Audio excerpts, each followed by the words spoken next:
On Sunday, I spoke with former Vice President Mike Pence, and he told me he wants to expedite the death penalty process for mass shooters. Connecticut Democratic Senator Chris Murphy joins me now. Senator, thank you so much for being here. Yeah, thanks for having me. I want to start with a topic that's very important to you, and that's gun violence. Just in the past 48 hours or so, we saw a professor at UNC gunned down. We saw a racially motivated mass shooting in Jacksonville, Florida over the weekend. And on Face the Nation, I asked former Vice President Mike Pence what he thinks can be done, and he called for what he called a, quote, expedited federal death penalty for anyone engaged in a mass shooting. I'm wondering what you think of that proposal. Well, it shows how little Mike Pence understands about the gun violence epidemic in this country. The fact of the matter is most mass shooters are engaged in a suicide attempt. Most mass shooters are intending to either kill themselves or be killed by police. And so Mike Pence doesn't know what he's talking about when he says that he thinks mass shootings will go down if you threaten to kill the people who are carrying them out. They are, in fact, seeking to die. And so the most important thing we can do right now is just make sure that those mass shooters don't have access to military weapons. The fact of the matter is, if you walk into a crowded place with an AR-15, you are going to kill 5, 10 times more people than if you had a gun that was equipped with only a 10-round magazine, a pistol, for instance.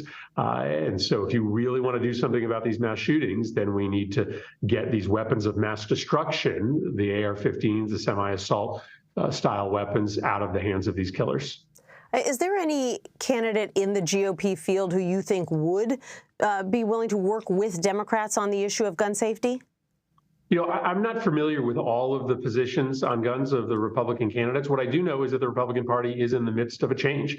Probably 5 years ago, we couldn't have gotten more than 1 or 2 Republican votes on a measure that the NRA opposed. But last summer, as you know, we passed the Bipartisan Safer Communities Act. It's 5 pretty major changes in American gun laws. Every single one of those changes was opposed by the NRA. And we got 15 Senate Republicans to vote for that measure. I'm sure some of them have presidential ambitions. And so I think you'll see more Republicans, maybe even more Republican presidents in the future, supporting changes in our gun laws because they really aren't interested in running in general elections when the electorate is so firmly decided. The general electorate really wants universal background checks and assault weapons bans, and I think that's just going to become more and more clear to Republicans who are running. You know, when we look at an incident like the Jacksonville shooting, we're obviously talking about 2 issues, not just gun violence, but also racial hatred, which seems to be on the rise in this country. Do you think there's a role for Congress to play in tackling that problem, or is that more of a societal ill that needs to be addressed in other ways? Well, I mean, there's absolutely a role for political leaders to take here. I mean, the fact of the matter is we have a leading candidate for president on the Republican side who glorifies the use of violence and, in particular, the use of political violence. Donald Trump celebrated the attacks on January 6th. He cheered on the racist protesters in Charlottesville. Every single leader at the federal level needs to divorce themselves from the use of political violence and needs to renounce candidates for office that celebrate political violence. So, unfortunately, on the right, political violence has been mainstreamed, and that provides a kind of license to people like the shooter in Florida to take out their rage on vulnerable communities. Do you think that politicians on the right are doing enough to speak out against that? Absolutely not. Absolutely not. Again, the very fact that Donald Trump remains the leading Republican candidate, having really made his candidacy based upon his celebration of political violence, tells you that the right is just not taking seriously the way in which violence and right-wing politics are stirred together today.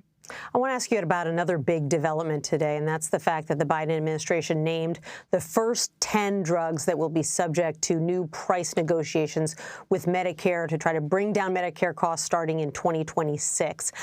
As you know, an array of drug makers are already suing the administration over this. So what do you think the chances are that they're going to be able to head off this effort altogether before we ever even get to 2026? I'm not intimately familiar with these lawsuits, but from what I know, they seem fairly meritless. There's no question the federal government has the power to use the bulk purchasing ability of Medicare to drive down prices. I've been listening to my Republican colleagues for years say that we should run government like a business. Well, that's exactly what we're doing. It's really wild that we didn't take all of the Medicare purchasing power, pool it together to push prices down, and then use those savings to reduce costs for seniors. We're finally doing that with 10 drugs. I'm hopeful that this is going to be very successful. I'm hoping that the price of those drugs will come way down and that next Congress will come back and will expand this ability so that we can do it for another 10 and another 20 drugs. The drug industry hates this because they've been running roughshod over taxpayers, making huge profits off of all of us. And finally, we're just, infusing some common sense into the way that we run Medicare policy. It's a good start. Yeah, I was trying to think today of any other area where the government doesn't use its purchasing power to try to drive costs down. I mean, the government enters into all kinds of contracts in areas other than prescription drugs where, it is it has a big footprint and is able to use that leverage. And as you know, the failure of Medicare to use its bulk purchasing power is due to a line in a 2003 law which banned the federal government from doing just that, pooling together all Medicare beneficiaries and driving down the price. And that was a gift to the drug industry. In 2003, when we expanded Medicare to include prescription drugs, the price that the drug industry exacted to support that law was a ban on bulk negotiation. And so it shouldn't have taken as long as it did, 20 years, to get rid of that statute, but we finally are doing the right thing for seniors. An important first step. Connecticut Senator Chris Murphy, thank you so much for joining us today. Thank you.